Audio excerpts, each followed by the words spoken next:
തെരഞ്ഞെടുപ്പിൽ CPM വ്യാപകമായിട്ട് ഉദ്യോഗസ്ഥന്മാരെയും അതുപോലെ തന്നെ പാർട്ടി ഗുണ്ടകളെയും ഉപയോഗിച്ചുകൊണ്ട് എതിർ സ്ഥാനാർത്ഥികളെ ഭീഷണിപ്പെടുത്താനും അവരെ മത്സരരംഗത്ത് നിന്നും പിൻവാങ്ങാനുമുള്ള വളരെ സമ്മർദ്ദം പല രീതിയിൽ ചെയ്യുന്നുണ്ട്.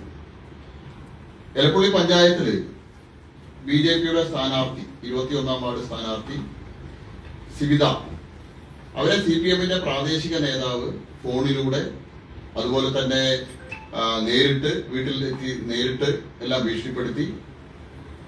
അത്ഭുതം, ഒരു വോട്ടർ പട്ടികയിൽ നിന്ന് ഒരാളുടെ പേര് ഒഴിവാക്കണമെങ്കിൽ അതിന്റെ മാനദണ്ഡം പോലും പാലിക്കാതെ 21-ാം വാർഡ് സ്ഥാനാർത്ഥിയുടെ പേര് വോട്ടർ പട്ടികയിൽ നിന്നും നീക്കം ചെയ്യുകയും ചെയ്തു.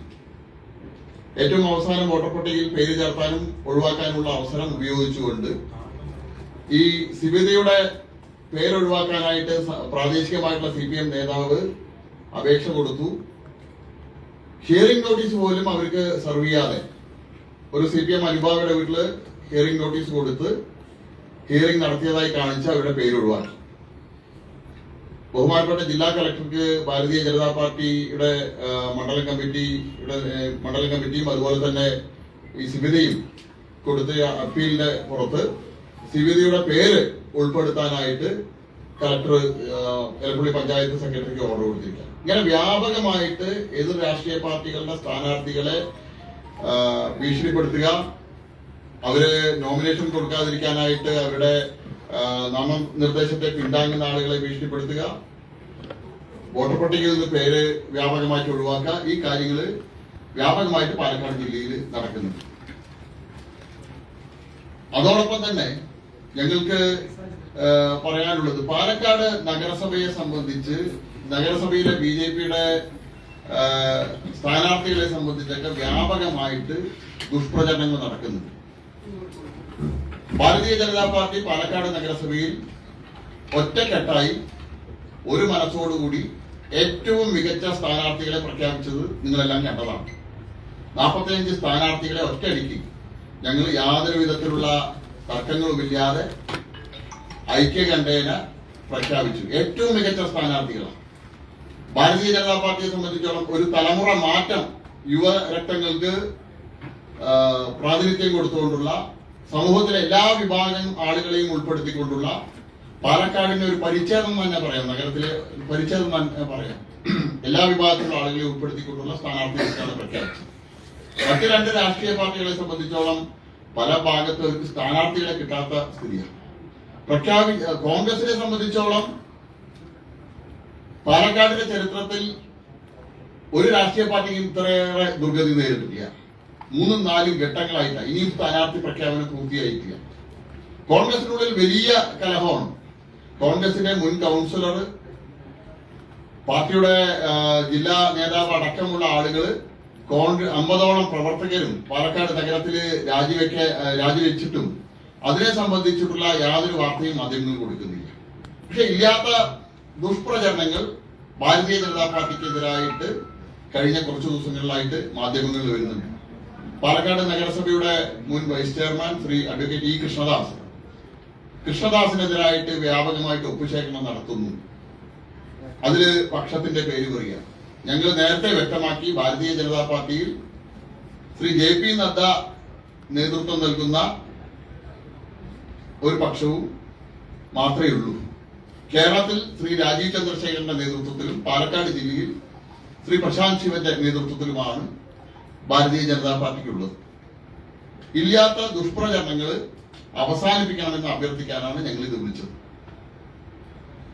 ഈ ഒപ്പുശേഖരണത്തെ സംബന്ധിച്ച് ഭാരതീയ ജനതാ പാർട്ടിയുടെ ജില്ലാ അധ്യക്ഷനോ ജില്ലാ കമ്മിറ്റിക്കോ യാതൊരു വിധത്തിലുള്ള പരാതി ഇതുവരെ ലഭിച്ചിട്ടില്ല. ഞങ്ങളെ സംബന്ധിച്ചോളം ഞങ്ങൾ സ്ഥാനാർത്ഥി നിർണയം സംസ്ഥാനത്തെ എല്ലാ ജില്ലകളിലും, എല്ലാ മുനിസിപ്പാലിറ്റികളിലും, പഞ്ചായത്തുകളിലെല്ലാം സംസ്ഥാന നേതൃത്വം നിശ്ചയിച്ചതനുസരിച്ച് വാർഡുകളിൽ നിന്നും വാർഡ് കമ്മിറ്റി കൂടി, ഇലക്ഷൻ മാനേജ്മെന്റ് കമ്മിറ്റി കൂടി, അവിടുന്ന് ലഭിക്കുന്ന നിർദ്ദേശങ്ങൾ മണ്ഡലം കോർ കമ്മിറ്റി ചർച്ച ചെയ്ത്, ജില്ലാ കോർ കമ്മിറ്റി ചർച്ച ചെയ്ത്, സംസ്ഥാനത്തിന്റെ ഇൻചാർജ് ആയിട്ടുള്ള ആളോട് കൂടി കൺസൾട്ടേഷനോട് കൂടിയിട്ടാണ് ഞങ്ങൾ പ്രഖ്യാപിച്ചിട്ടുള്ളത്. ഞങ്ങൾ കൊടുത്തിട്ടുള്ളത് ആകെ മുൻഗണന ഏറ്റവും വിജയസാധ്യതയുള്ള സ്ഥാനാർത്ഥി ആരാണോ അവരെ മത്സരിപ്പിക്കുക എന്നുള്ളതാണ്. ഭാരതീയ ജനതാ പാർട്ടി ജനകീയരായിട്ടുള്ള കഴിവുറ്റ ജനങ്ങളുടെ പിന്തുണ 100% ലഭിക്കുന്ന ഉറപ്പുള്ള വിജയസാധ്യതയുള്ള ആളുകളെയാണ് ഞങ്ങൾ സ്ഥാനാർത്ഥികളായിട്ട് പ്രഖ്യാപിച്ചിട്ടുള്ളത്. പാലക്കാട് നഗരസഭയെ സംബന്ധിച്ചോളം പാലക്കാട് നഗരത്തിലെ ജനങ്ങൾക്കറിയാം എന്ത് ദുഷ്പ്രചരണങ്ങൾ ഉണ്ടായാലും ശരി, ഇത്തവണ ഞങ്ങൾ 30-ലധികം സീറ്റുകൾ നേടിക്കൊണ്ട് പാലക്കാട് നഗരത്തിൽ 3-ാം വട്ടവും ഞങ്ങൾ അധികാരത്തിൽ വരും. പാലക്കാട് നഗരത്തിലെ ജനങ്ങള് വികസനം എന്താണെന്ന് കാണാൻ തുടങ്ങിയത് കഴിഞ്ഞ 10 വർഷക്കാലത്തല്ല. 30 വർഷം കോൺഗ്രസ് ഭരിച്ചു. 30 വർഷക്കാലം കേന്ദ്രത്തിലും കോൺഗ്രസ് ഗവൺമെന്റുകൾ അധികാരത്തിലുണ്ടായിട്ടുണ്ട്. ഇവിടുന്ന് കോൺഗ്രസിന്റെ MP-മാരുണ്ടായിട്ടുണ്ട്, കേരളത്തിൽ നിന്ന് കേന്ദ്രമന്ത്രിമാരുണ്ടായിട്ടുണ്ട്.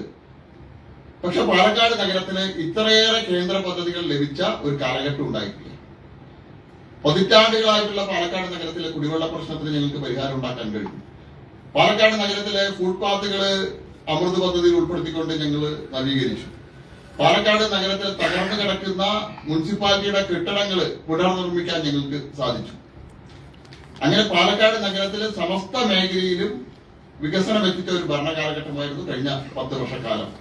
പാവപ്പെട്ട ആളുകൾക്കുള്ള ഭവന നിർമ്മാണ പദ്ധതി, കേരളത്തിൽ ഏറ്റവും അധികം പാവപ്പെട്ടവർക്ക് പ്രധാനമന്ത്രി ആവാസ് യോജന പദ്ധതി പ്രകാരം വീട് കൊടുത്ത ഒരു നഗരസഭ പാലക്കാട് നഗരസഭയാണ്. വഴിയോര കച്ചവടക്കാർക്ക് ലൈസൻസ് ആദ്യമായി കൊടുത്തത് പാലക്കാട് നഗരസഭയാണ്. ഏറ്റവും കൂടുതൽ വഴിയോര കച്ചവടക്കാർക്ക് PM സ്വാനിധി പദ്ധതി പ്രകാരം സംസ്ഥാനത്ത് ഏറ്റവും കൂടുതൽ സഹായം, ബാങ്ക് ധനസഹായം വാങ്ങിക്കൊടുത്തത് പാലക്കാട് നഗരസഭയാണ്. അങ്ങനെ എല്ലാ രംഗങ്ങളിലും പാലക്കാട് നഗരസഭ മികച്ച പ്രവർത്തനം കഴിഞ്ഞ 10 വർഷക്കാലമായിട്ട് കാഴ്ചവെച്ചിട്ടുണ്ട്. അത് പാലക്കാടിലെ ജനങ്ങൾക്കറിയാം. എന്ത് ദുഷ്പ്രചരണങ്ങൾ ഉണ്ടായാലും ശരി, പാലക്കാടിലെ ജനങ്ങൾ ഭാരതീയ ജനതാ പാർട്ടിക്ക് അനുകൂലമായിട്ടാണ് വിധി എഴുതുക.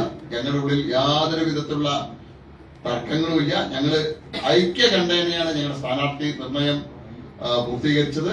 ഇത്തവണ വലിയ ഭൂരിപക്ഷത്തിൽ ഞങ്ങളുടെ സ്ഥാനാർത്ഥികൾ വിജയിക്കും. പുതിയ വാർഡുകൾ ഞങ്ങൾ പിടിച്ചെടുക്കും. കോൺഗ്രസിന്റെ പല വമ്പന്മാരെയും നിലം പരിശാക്കും ഇത്തവണയും ഞങ്ങൾ എന്നുള്ളതിൽ യാതൊരു സംശയവുമില്ല. അതിന്റെ ഒരു ഭാഗമായിട്ട് തന്നെ ആയിരിക്കും 3 പേരും കൂടി ഒരുമിച്ചൊരു നാട്ടസമ്മേളനം. ഒരു തർക്കമില്ല. നിങ്ങൾ ഈ ഇതിനകത്ത് കഥകൾ പറയുന്ന സമയത്ത് വളരെ സ്വാഭാവികമാണ്. പാർട്ടി അതിനൊരു നടപടി എടുക്കണ്ടല്ലോ. ഒന്നുമില്ലേ പരാതി കൊടുക്കുക, അല്ലെങ്കിൽ ബന്ധപ്പെട്ടവർക്കെതിരെ അല്ലെങ്കിൽ നടപടി സ്വീകരിക്കുക, അങ്ങനെ നിങ്ങൾ മാധ്യമങ്ങളിൽ ഈ വാർത്ത വരുമ്പോഴാണ് ഞങ്ങൾ അറിയും. ആ വാർഡിൽ 2700-ലധികം വോട്ടർമാരുണ്ട്. ഭാരതീയ ജനതാ പാർട്ടിയുടെയും സംഘപരിവാർ പ്രസ്ഥാനങ്ങളുടെയും ഒരു ശക്തി കേന്ദ്രമാണ് പട്ടികജാ പ്രദേശങ്ങൾ. നിങ്ങൾ പറയുന്ന ഒപ്പുശേഖരണം നടത്തിയത് ഒന്നുകിൽ BJP ഓഫീസിൽ കിട്ടണം, അല്ലെ? പരാതി പ്രശാന്ത് ശിവൻ ജില്ലാ പ്രസിഡന്റ്, അദ്ദേഹത്തിന് ഇതുവരെ ഒരു പരാതിയും ലഭിച്ചിട്ടില്ല. പിന്നെ രാഷ്ട്രീയ സ്വയംസേവക സംഘം തെരഞ്ഞെടുപ്പ് കാര്യങ്ങളിൽ ഇത്തരം കാര്യങ്ങളിൽ ഇടപെടാത്ത സംഘടനയാണെന്ന് ഈ രാജ്യത്തെ എല്ലാവർക്കും അറിയാം. ആ RSSന് പരാതി കൊടുത്തു നോക്കുക. വെള്ള പേപ്പറിൽ ആരെങ്കിലും എഴുതി അത് കാണിച്ചു കഴിഞ്ഞാൽ അതിന് മറുപടി പറയാൻ ഞങ്ങൾക്ക് സാധിക്കില്ല. പാർട്ടിയുടെ ജില്ലാ അധ്യക്ഷനോ സംസ്ഥാന അധ്യക്ഷനോ പരാതി ലഭിച്ചിട്ടുണ്ടെങ്കിൽ ആ പരാതി ഒപ്പുശേഖരണം നടത്തിയ ആളുകളെ സംബന്ധിച്ച് ഞങ്ങൾ അന്വേഷിക്കണം. വെറും മാധ്യമ വാർത്തയുടെ അടിസ്ഥാനത്തിൽ ഞങ്ങൾക്ക് അന്വേഷിക്കാൻ കഴിയില്ല. അതിൽ ക്ലാരിഫിക്കേഷൻ തരാനാണ് ഞങ്ങൾ 3 ആളും കൂടി സ്ഥാനാർത്ഥിയെ മാറ്റണമെന്ന് ആവശ്യപ്പെട്ട് RSS ജില്ലാ കാര്യാലയത്തിലേക്ക് ഒരു കത്തയക്കുന്ന രൂപത്തിൽ 117 പേര് ഒപ്പിട്ടിരിക്കുകയാണ്. നിങ്ങൾ പറയുന്നു അത് BJP പ്രവർത്തകരല്ല, RSS ഇതിൽ ഇടപെടാറില്ല. അങ്ങനെയാണെങ്കിൽ അത് ഒരു പോലീസ് അന്വേഷണം വേണ്ടതല്ലേ? അല്ല, നിങ്ങള് ഞങ്ങളുടെ കത്ത് കിട്ടിയാലല്ലേ ഞങ്ങൾക്ക് അന്വേഷിക്കാൻ പറ്റില്ല. ആദ്യം ഒരു ഓൺലൈൻ ചാനലിലാണ് വരുന്നത്. അപ്പൊ നിങ്ങൾ നേരത്തെ ഫാബ്രിക്കേറ്റ് ചെയ്തതാണ് വരുന്നത്. കാരണം ഒരു ഓൺലൈൻ ചാനലിലാണ് ഈ സാധനം ആദ്യമായിട്ട് വരുന്നത്. ഞാൻ ചോദിക്കട്ടെ ഇതിപ്പോ നാളെ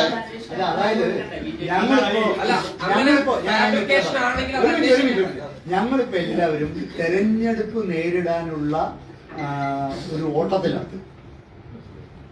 ഇതുപോലെ ഞങ്ങളെ വഴിതെറ്റിക്കാൻ വേണ്ടി ഇതുപോലെ ഞങ്ങളുടെ സമയം കളയാൻ വേണ്ടി പല വ്യാജ പ്രചരണങ്ങളും വ്യാജ കത്തുകളും വ്യാജ ഒപ്പുശേഖരണമൊക്കെ നടത്തുമ്പോൾ ഞങ്ങൾക്കിപ്പോൾ അതിന്റെ പിന്നിൽ പോകാൻ ഇപ്പൊ സമയമില്ല.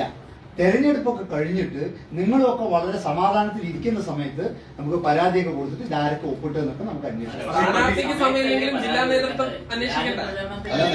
ഇതില് ഇത്തരം നാടനില്ലാത്ത പരാതികൾ BJP പ്രവർത്തകരാണെങ്കിൽ BJPയുടെ അല്ലെങ്കിൽ ഞങ്ങളുടെ ഉത്തരവാദിത്തപ്പെട്ട ആളുകളാണെങ്കിൽ അവർക്ക് BJPയുടെ ജില്ലാ ഓഫീസർ അറിയും, ജില്ലാ പ്രസിഡന്റിനെ അറിയും. അദ്ദേഹം ആ പ്രദേശത്തുകാരനാണ്, തൊട്ട് കിടക്കുന്ന അദ്ദേഹത്തിന്റെ വീട്ടിലെങ്കിലും പോയി കൊടുക്കാമല്ലോ. അപ്പോ ഇത്തരത്തിൽ വരുന്ന വാർത്തകളുടെ പിന്നാലെ ഞങ്ങൾക്ക് പോകാൻ പറ്റില്ല. വൈസ് ചെയർമാൻ പറഞ്ഞല്ലോ, കൃഷ്ണദാസ് പറഞ്ഞല്ലോ, ഇതിന്റെ പിന്നാലെ പോകാൻ ഞങ്ങൾക്ക് സമയമില്ല. ഇത് കഴിഞ്ഞാൽ ഞങ്ങള് വലിയ ഭൂരിപക്ഷത്തിൽ അധികാരത്തിൽ വരും. ഈ കപ്പക്ക ഇതൊന്നും തെളിവില്ലാതെ പോവില്ലല്ലോ, മാഞ്ഞു പോയില്ലല്ലോ. ഒരു മാസം കഴിഞ്ഞാൽ നിയമ നടപടി സ്വീകരിക്കാമല്ലോ. അപ്പോഴല്ലോ ഇപ്പോഴല്ലേ അത് ഒരു നിയമപരമായിട്ട് ഒരു പരാതി പരാതി കൊടുക്കാൻ ഒറ്റ പ്രോസസ് മാത്രമേ അതായത് ഉള്ളൂ. ഇതില് ഒന്നാമത് എന്തറിയോ, ഈ പറയുന്ന ആളുകള് ആരാണെന്ന് അറിയില്ല. പോലീസ് അതായത് ഒരു അന്വേഷിക്കട്ടെ. മിനിറ്റ്, ഈ പറയുന്ന ആളുകൾ ഇവരൊക്കെ തന്നെ ഇത് ഇങ്ങനെ ഒരാളുണ്ടോ, അവരുടെ ഒപ്പാണോ എന്നും അറിയില്ല. അപ്പൊ അതിപ്പോ ഈ പറയുന്ന ആദ്യം നേരത്തെ സൂചിപ്പിച്ച പോലെ ഒരു ഓൺലൈൻ മാധ്യമത്തിലാണ് ഈ വാർത്ത വരുന്നത്. അപ്പോ അത് സ്വാഭാവികമായിട്ടും പോലീസ് വിളിപ്പിക്കുക, പത്രമാധ്യമ വിളിപ്പിക്കുക. അപ്പൊ അതിനൊന്നും ഇപ്പൊ ഞങ്ങളിപ്പോ നിൽക്കുന്നില്ല.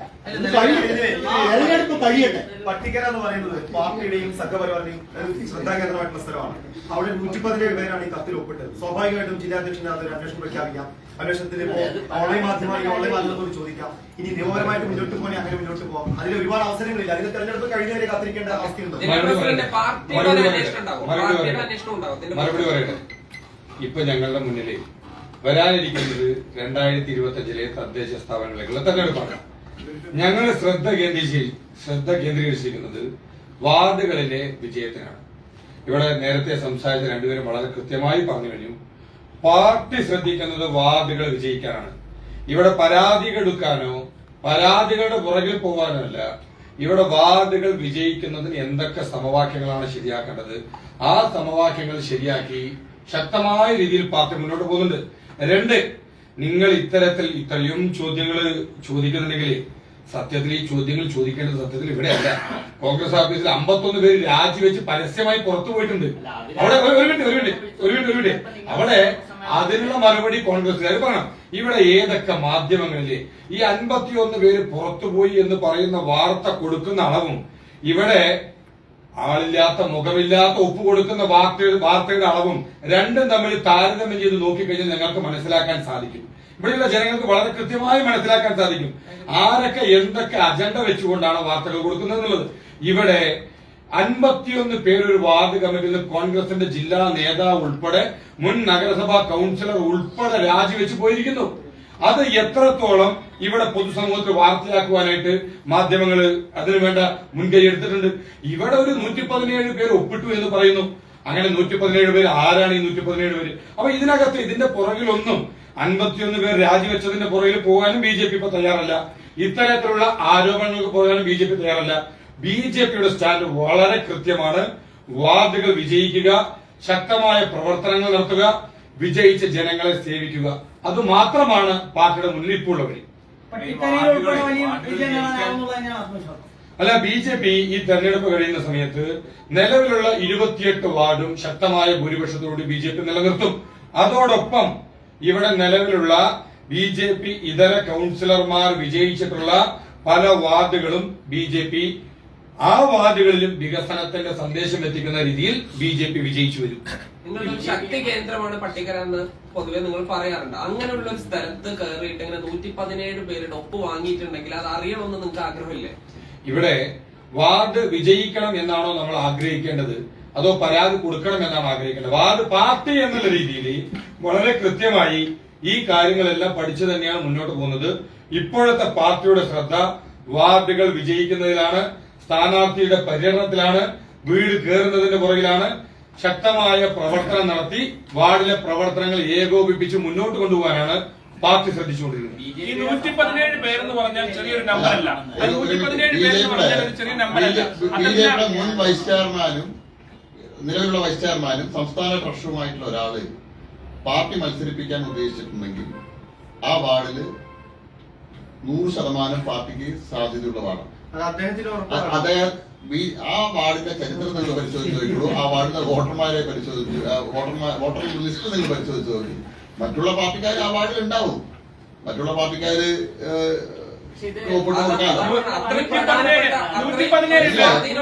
ഡിസംബർ മാസം 13-ാം തീയതി അല്ല, റിസൾട്ട് അത്ര- രാവിലെ വരുമല്ലോ 10:30 മണിക്ക് നമുക്ക് അത്രയും മുനിസിപ്പൽ സ്വാധീനമുള്ള ഓഫീസ് ആ വാർഡിലത്തെ ഭൂരിപക്ഷം എത്രയാണെന്ന് നിങ്ങൾ ഡിസംബർ മാസം 13-ാം തീയതി രാവിലെ 10:30 മണിക്ക് അവിടെ നമുക്ക് മുനിസിപ്പൽ ഒരു ഓഫീസിൽ വോട്ടർക്കെങ്കിലും 117 പേര് ഇപ്പോൾ ഒപ്പിട്ടതുമായി ബന്ധപ്പെട്ട ഒരു കൺഫ്യൂഷൻ ഉണ്ടെങ്കിൽ ആ കൺഫ്യൂഷൻ മാറ്റാൻ ഇപ്പോൾ ജില്ലാ നേതൃത്വത്തിന്റെ നടപടിയുടെ ഭാഗമായിട്ട് ഉണ്ടാവേണ്ടതല്ല. ആ കൺഫ്യൂഷൻ അതാണ് ഞാൻ നേരത്തെ പറഞ്ഞു വന്നത്.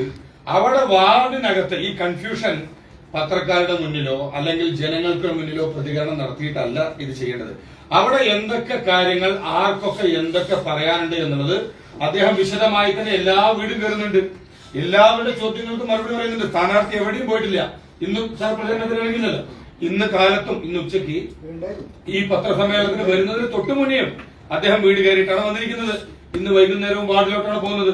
അവിടെയുള്ള ജനങ്ങളുടെ വോട്ടർമാരുടെ എല്ലാ ചോദ്യങ്ങൾക്കും അദ്ദേഹം മറുപടി പറയുന്നുണ്ട്, പാർട്ടി മറുപടി പറയുന്നുണ്ട്. പിന്നെ ഇതിനകത്ത് എവിടെയാണ് പ്രശ്നം? എന്നാണ് പറയുന്നത്. ഒരു ഓൺലൈൻ മാധ്യമത്തെ ഏതെങ്കിലും ഒരു ബിജെപിയുടെ നേതാവ് ഉപയോഗിച്ചോ എന്നുള്ളതാണ് അടുത്ത ചോദ്യം. എന്താ ഏതെങ്കിലും ഒരു ഓൺലൈൻ മാധ്യമത്തെ ഉപയോഗിച്ച് ഏതെങ്കിലും ഒരു ബിജെപി നേതാവാണ് അത് ചെയ്തത്? അല്ല, അത് ആരാ പറയേണ്ടത്? അത് ആരാ പറയണ്ടേ?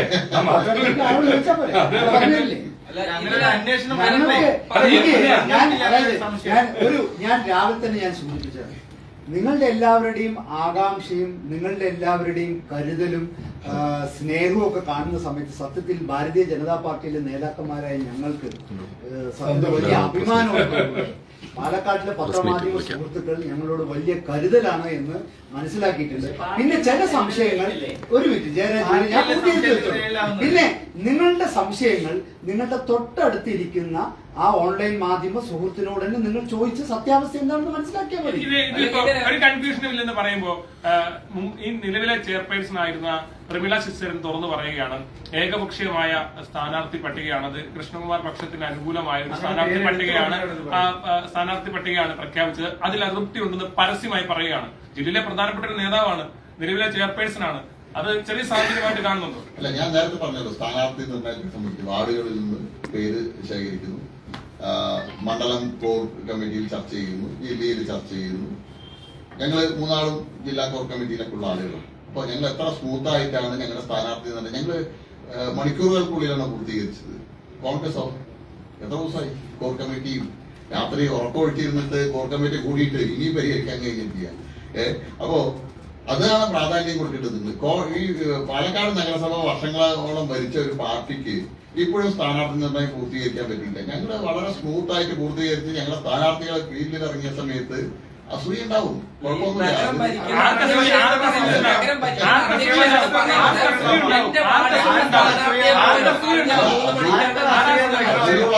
അസൂയുള്ള ആളുകളുടെ ന്യൂസുകൾ വരുന്നുണ്ട്. അകത്തോ പുറത്തോ വാർത്ത കൊടുക്കുന്ന ആളുകൾ അതല്ല, ഞാൻ ചോദിച്ച ചോദ്യം പ്രമീള ശശിധരനുമായി ബന്ധപ്പെട്ട ചോദ്യമാണ്. പ്രമീള ശശിധരൻ ജില്ലയിലെ പ്രധാനപ്പെട്ട നേതാവ് ഇത്തരത്തിൽ അസംതൃപ്തി പ്രകടിപ്പിച്ചു, താങ്കൾ ഏകപക്ഷീയമായി പെരുമാറി ഉൾപ്പെടെയുള്ള കാര്യങ്ങൾ പറയുകയാണ്. അപ്പോൾ ചോദിക്കുമ്പോൾ താങ്കൾ പറയാണ് അസൂയ ഉണ്ടാകുന്നത്. അല്ല, ഞങ്ങളുടെ പാർട്ടിയില് സ്ഥാനാർത്ഥി നിർണ്ണയത്തെ സംബന്ധിച്ച് ഞങ്ങൾ ഇരിക്കുന്ന ആർക്കും ഒരു സംശയമില്ല. ഞങ്ങളുടെ താഴെത്തട്ടുള്ള പ്രവർത്തകർക്ക് സംശയമില്ല. അത് എന്താണ് സിസ്റ്റം എന്ന് എല്ലാവർക്കും അറിയാം. അപ്പൊ അതിനെ സംബന്ധിച്ച് ഞാൻ പറയേണ്ട ആവശ്യമില്ല. കൃഷ്ണകുമാർ വിചാരിച്ചാൽ ഒരാളെ സ്ഥാനാർത്ഥിയാക്കാനും ഒഴിവാക്കാനും കഴിയില്ല. കൃഷ്ണദാസ് വിചാരിച്ചാലും സ്ഥാനാർത്ഥിയാക്കാനും ഒഴിവാക്കാനും കഴിയില്ല. അദ്ദേഹം ഞാനൊക്കെ മത്സരിക്കുന്നില്ല തീരുമാനിച്ചു, പാർട്ടി തീരുമാനം വന്നു, മത്സരിക്കണം തീരുമാനം വന്നു, അദ്ദേഹം മത്സരിച്ചു. നിങ്ങൾ ഞാൻ ചോദിക്കട്ടെ, കൃഷ്ണകുമാർ ചെയർമാൻ ആവാൻ വേണ്ടി കളിക്കുന്നു വാർത്ത കൊടുത്തില്ലേ? കൃഷ്ണകുമാർ മത്സരിക്കുന്നില്ല പറഞ്ഞപ്പോ അത് കഴിഞ്ഞു. പ്രശാന്ത് ശിവനായി, പ്രശാന്ത് ശിവന് മത്സരിച്ചില്ല. ഇപ്പൊ കൃഷ്ണദാസിനെ പരാജയപ്പെടുത്താൻ പറഞ്ഞു കൊടുക്കുന്നു. അത് കഴിഞ്ഞാൽ അടുത്ത വാർത്ത എന്താണ്? ഡിസംബർ മാസം 13 കഴിഞ്ഞാൽ നിങ്ങൾ കൊടുക്കാൻ പോകുന്നത് പാലക്കാട് നഗരസഭയുടെ ചെയർമാൻ ആവാൻ BJPയിൽ കൂട്ടടി പറഞ്ഞു കൊടുക്കും. ചെയർമാനെ പ്രഖ്യാപിച്ചു കഴിഞ്ഞാൽ പിന്നെ സ്റ്റാൻഡിംഗ് കമ്മിറ്റി കൊടുക്കും. അപ്പൊ നിരന്തരമായ വാർത്ത വരും. ഞങ്ങൾ നേരത്തെ കൃഷ്ണദാസ് പറഞ്ഞല്ലോ, ഞങ്ങൾക്ക് വളരെ സന്തോഷമുണ്ട്. ഞങ്ങൾക്ക് ഇത്രയേറെ പ്രാധാന്യം തരുന്ന മാധ്യമ സുഹൃത്തുക്കൾക്ക് എല്ലാവർക്കും ഞങ്ങൾ വലിയ നന്ദിയിട്ടുണ്ട്. കാരണം കേരളത്തിലെ 23,000 വാർഡുകളിൽ എല്ലാ മത്സരം നടക്കുന്നുണ്ട്. പക്ഷെ പാലക്കാട് നഗരസഭയ്ക്ക് ഇത്രയേറെ പ്രാധാന്യം നൽകുന്നതിൽ ഞങ്ങൾക്ക് നന്ദിയുണ്ട്. നിങ്ങളുടെ എല്ലാവരുടെയും പിന്തുണ ഞങ്ങൾക്ക് എല്ലാ സമയത്തും വേണം. അല്ല, ഈ പ്രമീള ശശിധരൻ അവർക്ക് സ്വന്തം വാർഡിലെ സ്ഥാനാർത്ഥിയെ പോലും അവര് അറിഞ്ഞത് 3 മണിക്കാണ്. അതായത് സ്ഥാനാർത്ഥി പ്രഖ്യാപനത്തിന് ഏതാനും മണിക്കൂറുകൾക്ക് മുൻപാണെന്ന് പറയുന്നു. ഏകപക്ഷീയമായ സ്ഥാനാർത്ഥി പട്ടികയാണ് എന്ന് അവർ പറയുന്നു. അപ്പൊ നഗരം ഭരിക്കുന്ന ഒരു അധ്യക്ഷയാണ് ഈ രീതിയിൽ തുറന്നു പറഞ്ഞിരിക്കുന്നത്. അത് ഒരു ഗൗരവമായി കാണുന്നില്ല. അല്ല, അത് ഞാൻ ഉത്തരം പറയാം. അതായത് ചർച്ച ഈ പാർട്ടിയുടെ ഒരു സിസ്റ്റം, ആ ചർച്ചയൊക്കെ കഴിഞ്ഞിട്ട് ഇത് ഫൈനലൈസ് സ്റ്റേറ്റിന്റെ ഒരു അപ്രൂവൽ കിട്ടിയിട്ട് ഞാനും പറയുന്നത് 3 മണിക്കാണ്. അപ്പോൾ പാർട്ടിയിലുള്ള സിസ്റ്റം അത് എങ്ങനെയാണോ പാർട്ടിയിൽ ഒരു സിസ്റ്റം ഉണ്ടാക്കിയിരിക്കുന്നത് അത് പാലിച്ചു വരിക എന്നേ ഉള്ളൂ. ഞാനും പറഞ്ഞിട്ടില്ല. അപ്പൊ അവര് ഏകപക്ഷീയം എന്ന് പറഞ്ഞത് ഏകപക്ഷീയമാണ്. അത് സംസ്ഥാന ട്രഷററായ താങ്കൾ പറഞ്ഞില്ല. സംസ്ഥാന അല്ല, ആരും പറഞ്ഞിട്ടില്ല. ഫൈനൽ ലിസ്റ്റ്, അതായത് ഫൈനൽ ലിസ്റ്റ് ഒരു വാർഡിൽ 2, 3, 4 ആളുകളുണ്ട്. ഇത് ഞങ്ങൾ തമ്മിൽ ചർച്ച ചെയ്തിട്ട് ഫസ്റ്റ് പ്രയോറിറ്റി ആർക്ക് കൊടുക്കണം, സെക്കൻഡ് പ്രയോറിറ്റി ആർക്ക് കൊടുക്കണം എല്ലാം കഴിഞ്ഞ് ഇവിടുന്ന് ലിസ്റ്റ് പോയി അന്തിമ തീരുമാനം എടുക്കുന്നത് ആ എടുത്ത ആളുകൾ അയക്കുമ്പോൾ നമ്മളും ആ സമയത്ത് അറിയുന്നുള്ളൂ. അല്ല ഞാൻ ഇപ്പൊ അല്ല ഇതില് ഇപ്പൊ മനസ്സിലായല്ലോ, തകരാറില്ല. നിങ്ങൾ മനസ്സിലാക്കിയതിന് തകരാറ്. ഇപ്പോ ഇത് ഞാനടക്കമുള്ള ആളുകള്, ഞാൻ കൃഷ്ണദാസ് ജില്ലാ പ്രസിഡന്റ് എല്ലാവരും അറിയുന്നത് 3 മണിക്കാണ്. 3 മണിക്ക് ഇത്തരത്തിലൊരു ലിസ്റ്റ് വന്നിട്ട് 5 മണിയാകുമ്പോഴേക്കും ആയിരങ്ങളെ അണിനിരത്തിയുള്ള ഒരു കൺവെൻഷൻ നടത്താൻ കഴിയുന്ന ഒരു രാഷ്ട്രീയ പാർട്ടി ഭാരതീയ ജനതാ പാർട്ടി എല്ലാവരും ഒരു മിനിറ്റ് അവിടെ വന്നിട്ടുള്ള സ്ഥാനാർത്ഥി ലിസ്റ്റിലുണ്ടായിരുന്ന ആളുകൾ 1000 പേരിൽ വിവിധ വാർഡുകളിൽ നിന്നായിട്ട് നിരവധി ആളുകളുണ്ട്. ആ എന്തെങ്കിലും ഒരു അപശബ്ദം കോൺഗ്രസിലാണെങ്കിൽ ഡയറിയിൽ കൂട്ടടിയല്ലേ നടക്കുന്നത്, അവിടെ എന്തെങ്കിലും ഒരു അവസരം നിങ്ങൾക്ക് കേൾക്കാൻ പറ്റിയോ? 45 സ്ഥാനാർത്ഥികളെ പ്രഖ്യാപിച്ചു, 3 മണിക്ക് അറിയിച്ച് കൺവെൻഷൻ ഉണ്ടെന്ന് അറിയിക്കുന്നു, എല്ലാവരും അവിടെ വരുന്നു, സ്ഥാനാർത്ഥികളെ പ്രഖ്യാപിക്കുന്നു. ഒരു അപശബ്ദം ഉണ്ടായിരുന്നല്ലോ അവിടെ ഫുള്ളായിട്ട്. സ്ഥാനാർത്ഥികൾ പേര് വായിക്കുമ്പോൾ അറിയുന്നത് അവർ സ്ഥാനാർത്ഥിയാണ്. പക്ഷേ ഈ ഒരു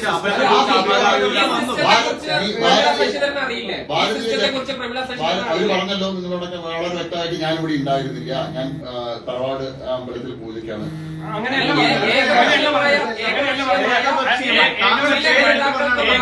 പാലക്കാട് പ്രാധാന്യം ലഭിക്കുന്നതെന്നടക്കമുള്ളതാണ്.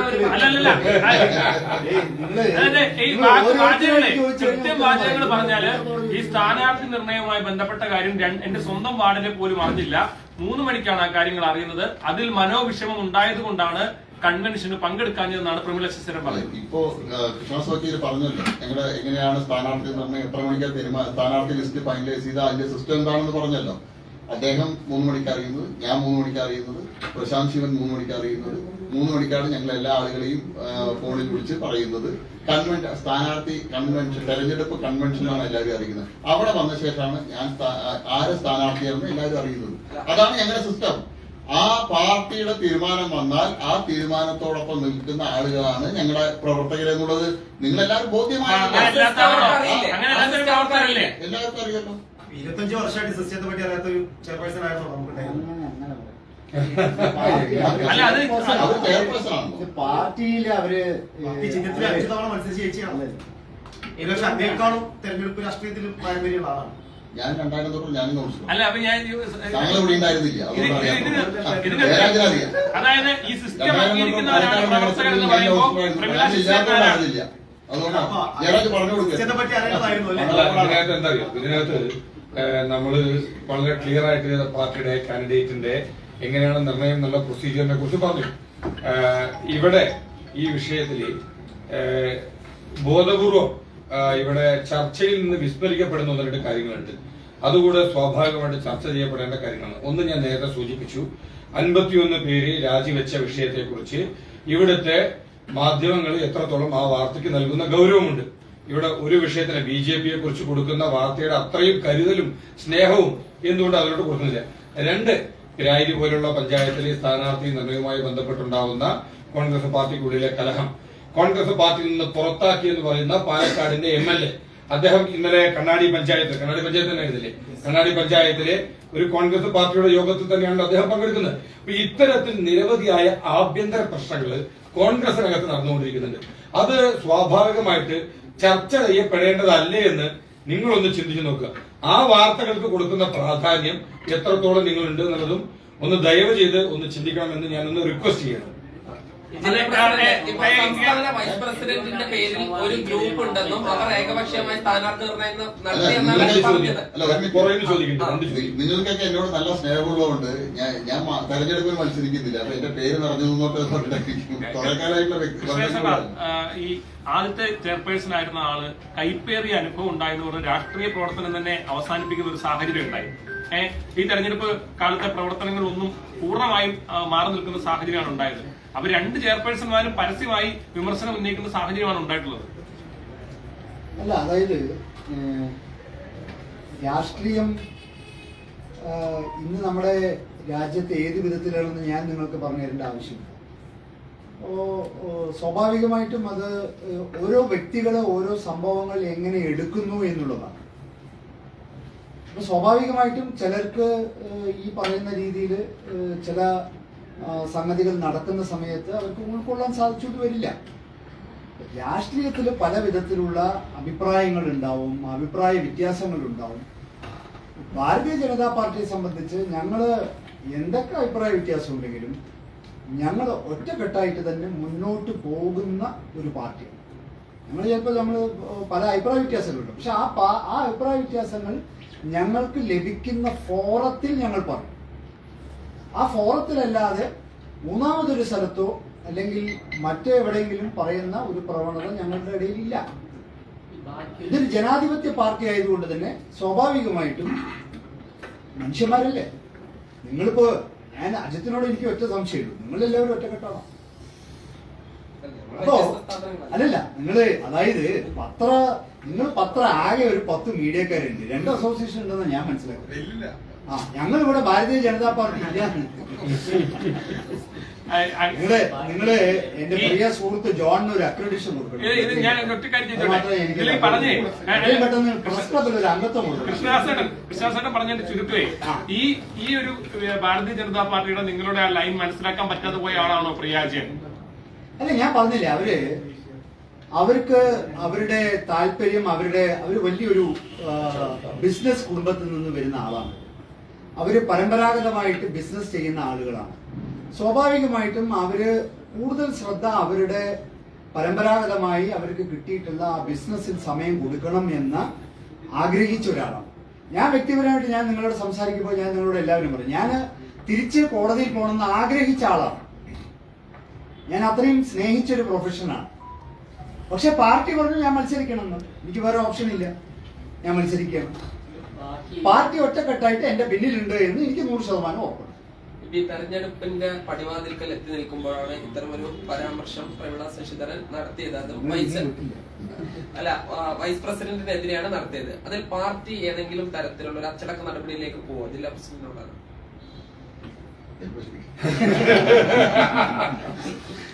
ഇവിടെ ഞാൻ നേരത്തെ പറഞ്ഞു, വാർഡുകളിലേക്ക് സമ്പർക്കത്തിനിറങ്ങുക, തെരഞ്ഞെടുപ്പ് വിജയിക്കുക, ജനങ്ങളെ കേൾക്കുക, ജനങ്ങൾക്ക് എന്തെങ്കിലും പ്രശ്നങ്ങളുണ്ടെങ്കിൽ അതിന് പരിഹാരം കാണുന്നതിനായി, സേവിക്കുന്നതിനായി കൗൺസിലർമാരായിട്ട് ഞങ്ങളുടെ സ്ഥാനാർത്ഥികളെ എല്ലാവരും മാറുക.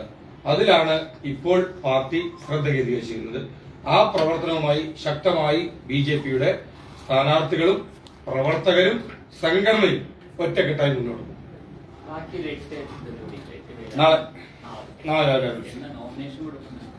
നോമിനേഷൻ കൊടുത്ത് തുടങ്ങി ആരംഭിച്ച് ഒരുമിച്ചായിട്ട് പോകുന്നില്ല, കൊടുത്ത് ആരംഭിച്ച് തുടങ്ങിയിട്ടുണ്ട്. Okay, thank you. Thank you.